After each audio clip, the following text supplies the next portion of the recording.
Истинат ме води. Христос ме роди. Истинат ме роди. Со овој поздрав сите православни христијани денеска си го честитаа Божик, денот на Христовото раѓање.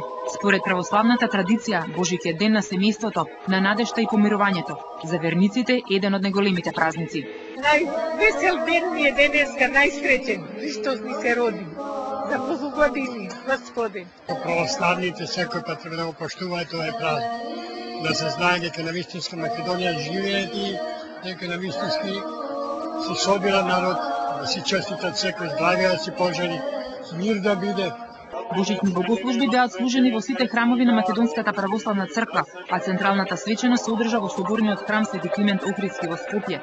Покрај честитките, во годинешното божично послание на поглаварот на Македонската православна црква се вели верниците да ја почитуваат Божјата родителска должност, раѓањето, оти во Македонија не се запазува природната рамномерност, поголем е бројот на умрените отколку на родените.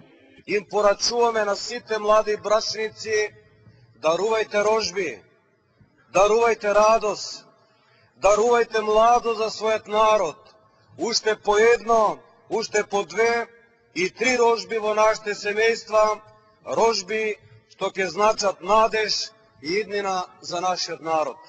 Покрај верниците на свечена богослужба беа и представници на државниот врв и на дипломатскиот кор. На православните христијани им посакаа здравје, среќа и благосостојба. И годинава паричката повторно паднала кај премиерот. Сакам да искористам приликата да им го честитам Божик на сите граѓани на Република Македонија од христијанска вероисповест, да им посакам многу здравје, многу успеси во оваа година и повеќе верба, верување и во себе и во другите. Сите христијани, на сите наши граѓани да го честитам Христовото раѓање и нека овој голем или најголем наш празник донесе мир, спокојство, среќа, успех во секое наше семејство, а голем напредок и голем благодет за целиот наш народ и нашата држава. Православните верници кои денеска дојдоа да запалат свеќа за здравје и беричет, божитните празнувања ги започнаа уште вчера на Бадник. Прославувањето на Христовото раѓање ќе продолжи во наредните денови со служење на свечени богослужби.